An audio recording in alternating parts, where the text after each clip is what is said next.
All right, you maggots, listen up. The biggest thing, I mean the biggest thing in your life when I was a kid was having extra money to go to the candy store. And if you notice, in front of the camera right now is a box of M&Ms. Now, I have to have a piece of candy every day.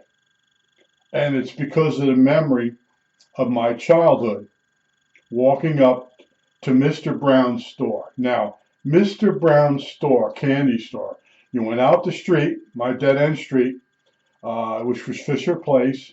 You made a turn, you went up Stevens Place, and up there were three stores together, or four actually, five at one time.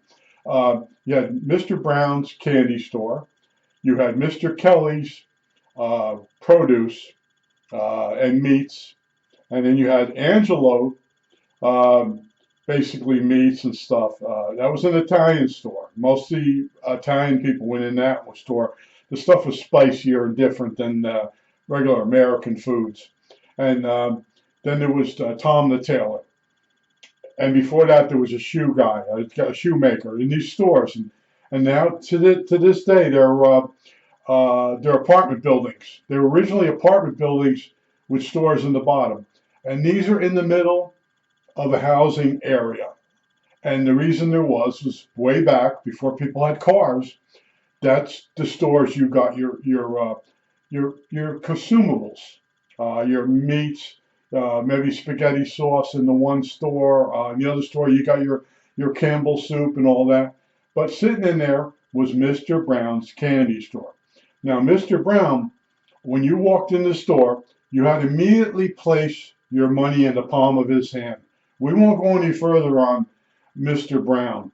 We'll just say that's what was required. Mr. or Mrs. Brown, when they ran the store, when they were in the store, you had to come through the door. You had to greet them. Oh, you had to remove your hat.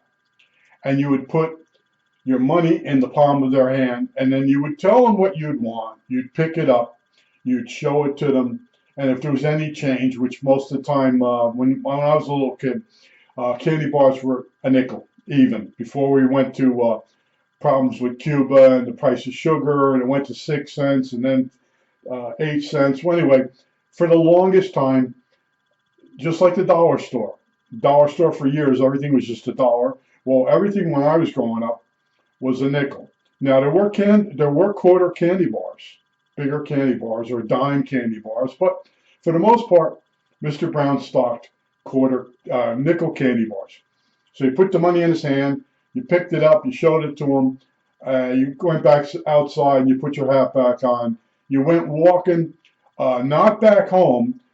Behind Mr. Brown's store was a dirt path that went up through the factory yard. And you would, for whatever reason, that's how we would do it.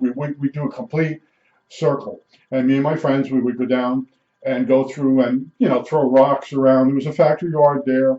There were trees you could climb. And there was a couple times there was baseball games in there, and kids doing stuff, and you'd sit and watch them, and you'd be eating your candy. So that was a really good memory, and that's what caused the candy thing. Now, the part of Mr. Brown's store which was really nice was you'd go in there sometime, and Mrs. Caldwell was in there. She worked part time in the candy store and in the drug store, Emerald Drug. And she was extremely friendly, extremely nice. So when you went through the door of the candy store and you saw Mrs. Caldwell, it was just so much nicer than Mr. Brown and Mrs. Brown. They wouldn't talk to you at all. You were just a kid. So that went on for years. And then people of different nationalities moved into my neighborhood. And this one woman was a firecracker. And she found out that Mr. Brown required her children to place the money in his hand before they could look. And she went up there and she cut him a new a-hole. It was amazing. And we're sitting at dinner, and they lived right next to us. And my mother says, Mrs. So-and-so went up to Sam Brown. So I went, oh, really? And she says, yeah, she cut him a new a-hole. And I was like, we were laughing. Everybody in the neighborhood was laughing at Sam Brown and Mrs. Brown finally got theirs from a different nationality. And that Mr. Brown and Mrs. Brown no longer required you to put the money in their palm of their hand. It was pretty funny stuff. But the ultimate candy store was after school. I was trying to get a good yo-yo, and Mr. Brown only had the old-fashioned wooden ones where the string was tied to the inner post. So I had the extra money, and I'm sitting in sixth grade, and one of the girls there, I can tell you her name. Her name was Judy, and she told me about this candy store down by where she lived. And I walked down there with her and a couple other kids, and I went in there, and it was Julie's Candy Store. And this was the first time I ever been to Julie's. And you walked inside, and it was an older woman, and she was extremely friendly. She knew all the kids' names. She talked to them. And I told her I wanted a yo-yo. So she went and she got the packages, showed me the yo-yos. And I ended up buying it might have been an Imperial model, a fiberglass Imperial Duncan. I think that's what it was called. And I bought it. I went outside and I threw it down, and it just stayed there and it's spinning. And Judy says to me, "Oh, you got a sleeper." And I didn't know what a sleeper yo-yo was. So I wrapped the string back up, and I went back home. And then I figured out that you have to tighten the string up a little bit by putting twists in it, or just rotating the string so it's a little bit tighter. When you threw the yo-yo down, it would spin and stay there. If you snapped your wrist, it would come back up. I learned how to do all those tricks. So you have this memory now of the yo-yo, of a woman that ran a candy store, that was incredibly friendly, that actually learned my name. And I would go up past Mr. Brown's store, look in. If Mrs. Caldwell was there, I would go in. If Mrs. Caldwell wasn't there, I would go all the way up to, I won't say the other side of town, but it was a good 4 or 5 blocks away, and go to Julie's. And in later years, when I'd go to school in the morning, I always stopped at Julie's. She would be open before school. And I had a problem with chocolate. I would get 2 Hershey bars for a nickel each from Julie. And then later on, they were a dime each. They might have been a dime each, I think, when I was in high school. But anyway, I stopped at Julie's, and then I would eat them before I even got in school. And that's after eating a breakfast. I just loved chocolate. I was addicted to it. And in school, they would sell at the table in the cafeteria. The Leaders Club, or one of them, would sell Hershey bars to raise money. And I'd buy another Hershey bar or more, and I'd sit in one of the classes in the back of the room eating it while I was in class. But candy was a big thing. Now, the other big thing was we were coming back from Two Guys. Now, Two Guys was down in Harrison, and I'm talking the first Two Guys Harrison store. They called them the Two Bastards from Harrison. They originally set up over by RCA, and then they created this new building in a factory along the river. That would be Passaic Avenue. On Passaic Avenue, the area still has stores, but they took the old Two Guys down. And on the way back, one time we went up this side street to go over the top of the railroad, and in there was this little candy store. And we went in there, and it was a real old lady. Now, to me, she was probably 85 years old. And she was so nice and so friendly. And she had these, you know what a gummy bear is. Well, back years ago, there were these little round, they called them hot dollars. They looked like they were just struck out. And they weren't. They were very soft, almost like not jujubes. Well, anyway, exactly like a gummy bear. They were round. They looked like a dollar. They looked like they were red hot, like they just came off the forge. And they weren't hot when you ate them. They were just red licorice. And I asked her, I said, how much are the licorices? And she says, they're a half a penny each. And I said, oh, give me 10 cents worth. So I give her a dime. And she gets out of this little tiny paper bag, and she starts counting them in there. And if you get 20 for the dime. And then she gives you extra ones because you bought, well, anyway, we go outside, and we're all like amazed how nice she was. The candy was like, it wasn't stale. and we walked up the street and we sat by the railroad track, watched the trains coming by, and eating our licorices. And after that, that became a thing. All right. And then, of course, as I got older, no longer walked down there, got a car, I would drive by there, and that woman was still alive. And then one day she wasn't. And right next to where the candy store was, if you're from Kearney, there was the girls. There would be not a reformatory. Oh man, see, this stuff sucks when you get old. In other words, they didn't have any parents. They were orphans. They were orphans for girls. And then it became a Catholic school right in there. I think the building is still there. It's before you got to, when you go to Two Guys, you used to go through past Boys Town. And that's where young boys who didn't have parents or were troublemakers would be sent to Boys Town. And that was there in Kearney. But we would go to Two Guys and we'd be in there getting different things. And all we're thinking about is stopping, seeing the old lady getting our licorice. It was just such a positive thing. And we would come in, oh, you boys are back again. You know, nobody, when you were a kid, adults didn't talk to you unless they were visiting your parents. And then they'd say something really stupid to you. You know, like, boy, you're getting bigger. Last time I saw you, you know, that kind of stuff. But this woman, she goes, so what are you boys into these days? Like, are you flying kites? Are you into yo-yos? You know what I mean? She had like an interest in what we were doing because she was bored and she was old, and anyone that talked to her made her happy, and we were happy that some damn adult talked to us. But that's the memories I have about candy. And now you really don't have candy stores here. You have the like Wawa. You go in there and pay $12 for a box of M&Ms, and yeah, I was talking the other day. Someone told me how much a box of M&Ms costs. This box here is $1.25 at Walmart. The dollar store doesn't stock M&Ms anymore in the box. They have them in the package near the checkout. But it's amazing the candies that you went, all the kinds of licorices, the licorice pipes. Oh, we had these whistles, and the whistle was wax, and it was orange, and you blow through it. It's around, that used to come out around Halloween, and you'd blow in it, and hear all the kids in the neighborhood blowing on it. And then finally you bite off a chunk of it, you chewed it, and when you chewed it, a flavor came out, but it was still wax. And that was a seasonal candy. The other seasonal candy, I'm going to go through it real quick for you. Peeps.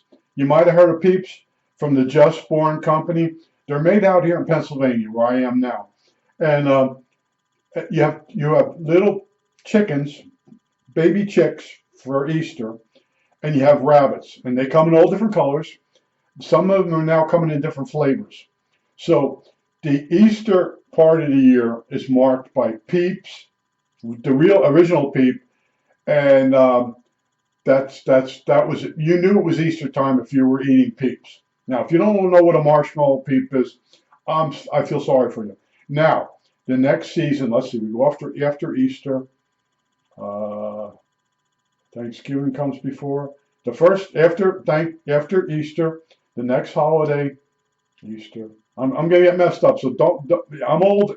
You got to forgive me. The next holiday, Peeps come as pumpkins, and you used to be able to subscribe online to Peeps, and they'd mail them to you. But there's pumpkin Peeps. For Thanksgiving, there's turkey Peeps. For Christmas, there's Christmas tree Peeps. So in my mind, like the dollar store just ran out of the Peeps that were left over. In my mind, I mark the time of the year by the kind of Peeps I can buy. Now out here and in years later, I can only get would be the Easter Peeps, and that marks spring has arrived. The Peeps are in, and a lot of people like the Peeps when they become stale and they're a little more chewy. All right. Now you're going to say, what the hell's a Peeps? Go look it up. And there's actual videos, I think you could see, of them being made. And they don't show you the mechanism that makes the Peep. Because it shoots it out molten marshmallow, but then it forms into a Peep. And they don't want any of the competitors to know how that nozzle's made that creates the peep, and it puts eyes in it. Well, anyway, go look it up. But candy is a big thing, and there were these licorice rolls that were rolled up, and there were 5 in a pack, and you'd buy those sometimes. And the big candy to buy, you go to the movies, and you got the bag of popcorn for 10 cents. Yeah, I know it's $12 now. And in a machine, this dingy, crappy machine in the Lincoln Theater in Kearney, New Jersey, was this box of Night and Day. And I believe it was a dime. And you put your dime in the machine, you pull the lever, and out comes this big box, bigger than this box I have in the frame, of Night and Day. And it was different bits of licorice. It had candies in there that were like Good and Plenty's. They were in there. And there would be like I won't say a juju thing. It's a round mound of jelly with the little sugar on top of it. So in Night and Day, you got a variety of candy, and most of the time that box was kind of stale. But when you're watching a movie, you could really nurse that box of candy versus the bag of popcorn, which would be gone before the coming attractions were done. But big thing when you were a kid in the 50s was when you had that extra nickel and you were going to get candy. Now, the other treat we had was Tony's produce bus. Now, Tony came up during the summer. Well, actually, maybe he came up during the school year and I just didn't see him because I wasn't home. He'd come up every Thursday and park on the end of our dead-end street. And women would come out and buy fresh tomatoes from him, bananas, potatoes. He was Italian. Tony was Italian, and he had produce. And if you shop from him, it was reasonable price, and maybe even cheaper than the local market. So a lot of the women would come out, the ones that didn't work, they would come out and get their produce from Tony, and that's how he made his living. And he had this old school bus, and you got the lever to open and close the door, and you go up in there, and he had a whole section for candy. And he had those long red shoelaces, licorice shoelaces. He had the liquid in the little wax bottles. Now you're going to say, what? Well, if you're not old enough to remember them, they sold a set of like Coca-Cola bottles in a little cardboard carrying case. And in the bottles, you'd bite the top off the bottle and it had a real sweet liquid in there. They also came as tubes. You could buy different tubes for, I think they were 2 cents each. And you'd bite the end of the wax, and the liquid would come out in your mouth, and then you could chew the wax. There was a lot of wax when I was a kid you could chew. I don't know if it was any good for us. There wasn't any flavor in the long tubes, and the little Coca-Cola bottle things. They were real powdery wax when you chewed them, if you tried to chew them. And then he had that. He had potato chips. I'm trying to think. He didn't carry anything that could melt in the school bus, because you remember he parks that somewhere, it's going to get hot. So all the candies he had were totally different than the candies that Sam Brown had, or Julie had, or the old lady down by the 2 guys. All right, so you would come down the street, and this stuff was cheap. So you come down the street and you check your pocket, and you go in there, and he never talked to you because I don't think he spoke English. And he was always had a cigar in his mouth. It was never lit, but it was disgusting. And you go in there, hi Tony. That's what he told me. So how you doing? And the last time I saw Tony, I was home from school, and I was coming up Stephen's place, and he came down, and I waved to him, and it was the last time I ever saw him. And he remembered me, and I waved to him, and that was it. That was the last time I saw Tony. And of course, Sam Brown, his end came where I went in there one day, and I was older. I wasn't driving quite yet, and I went in there, and all of a sudden, his eyes were going up into the back of his head, and he goes, "You got to wait a second. You got to wait a second." He says, "I've been having this problem," and he was supposed to bike ride every day, and the pedal broke on the bike, and he was negotiating money with my friend to fix the pedal because he didn't know how to fix the pedal. And that day, at that moment, he's talking to me. It says, I'm like a spell. And I stayed with him. And then he said he was okay. I left. He died like 20 minutes later. And that was the end of Mr. Brown. And then Mrs. Brown ran the store until they sold it over to Mr. Bellata. And the kids really made Mr. Bellata miserable. And Mr. Bellata lived in the apartment building next to the store. He had a daughter named Lottie. I won't even go there. She might still be alive and sue me. But it was amazing as a kid. You know, you go walk, like we'd go walk into Belleville, and you had some money, you had to check out their candy stores. And a lot of their candy stores, the guy would be on the phone making book, and he would just wave to you, like, just take it. And you leave some money on the counter, you know. And Belleville was different. It was just a different town when you went over the river, over the bridge, and you'd walk through there to get stuff. And oh, there was a lemon ice place there, Jackie's Lemon Ice. It became a Rita's. I don't know if it's still a Rita's, but Jackie's Lemon Ice used to sell Christmas trees for Christmas, pumpkins for Halloween. Wait, there's something else they used to sell. Oh man, I'm gonna miss this.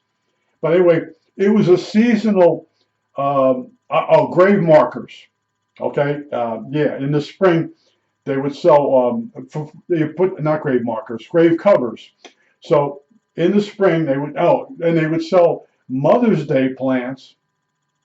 Yeah, Mother's Day plants, grave covers, and every few weeks, when you went by Jackie's Lemon Ice, they were selling something. And then during the summer, or when it was warmer, they would open up and they sold lemon ice, which was shaved ice. Maybe it was a sherbet. It had a little better taste, a little smoother taste than shaved ice, because we did have shaved ice guys that would come around maybe once in our neighborhood, and I think that the adults would say something, "Don't come back, you're not clean enough," and the board of health would come down, but a guy would come up with a wagon, and he would shave ice. He had like a blade, and he'd run the ice block up and down, put it in a cup, and then he'd squirt liquid on it. It was like 3 cents or something like that. And those guys were always told not to come back. And then I won't go into the whip. We had the guy that brought the whip up our street, and a miniature Ferris wheel. These guys would ride around during the summer and just park the thing and put some records on. They had like a record player, and they'd play records, you know, Camptown Racers and stuff like that. They didn't use the melody horn like the Good Humor used. Actually, Good Humor used bells. They rang a bell. And then later on, these ice companies that sell lemon ice and ice creams, here they play La Cucaracha here. They drive around playing La Cucaracha. Mexican hat dance, I think is the real name of it. But growing up, when you were a kid in the 50s, there was somebody always looking to sell you something or to entertain you. And that we've lost that in this country. And I want to tell you another thing. People used to tell jokes. When you used to work in a company, you had people that went around all day long just telling jokes. And you don't have that anymore, because that extra time the boss will let the guy stand somewhere else and tell a joke, that's gone. And people have lost their sense of humor. We had some really funny times. And yeah, a lot of it goes down as harassment now. We had one guy, he kept, in RCA, he kept asking this woman out to go have sex with him at the local hotel. And one day she gave him a number. And he had money from the, what the hell is it? The credit union. He got money for a new car. And she's putting tubes up. And he comes up and he fans the money out in front of her. And she didn't know what to do. She just said, bring me 2,000. I'll go to the hotel with you. And he come there and he fanned out the 2,000. And you can't do that. Don't do that these days. And then the other guy got caught. He got sent down to personnel, but they sort of laughed it off. He put a mirror on the end of his shoe. And that was a stupid 40 and 50s thing. You put a mirror on the end of your shoe and you walk around in the factory and you see which women aren't wearing underwear. Yeah, I know, it's crude, but that's the way things were in the old days. You know, you had a guy, we had the local kids selling lemonade. They do that here. We had a woman one time, she did carnivals, and she was up in the next street. And she fired up a real cotton candy machine. and a lot of the kids didn't have extra money. So she said, you go get 2 customers for me and I'll give you a cotton candy. Oh, the place became buzzing because I had 50 children in my neighborhood, 50 kids. And the next street was apartments. And the other streets, New Jersey's very dense. So you get them going, it's like bees. And the bees are running around trying to get two. And everybody's like, well, I'll bring you here. You get me a cotton candy. And then tomorrow, when she did it for several days, and then it died out. Everybody got tired of cotton candy. But she did that, I think, 2 years in a row. And the first year was really good. And the next year, it wasn't as exciting as the year before. But when I was a kid, you could just sit there somewhere and something would come along.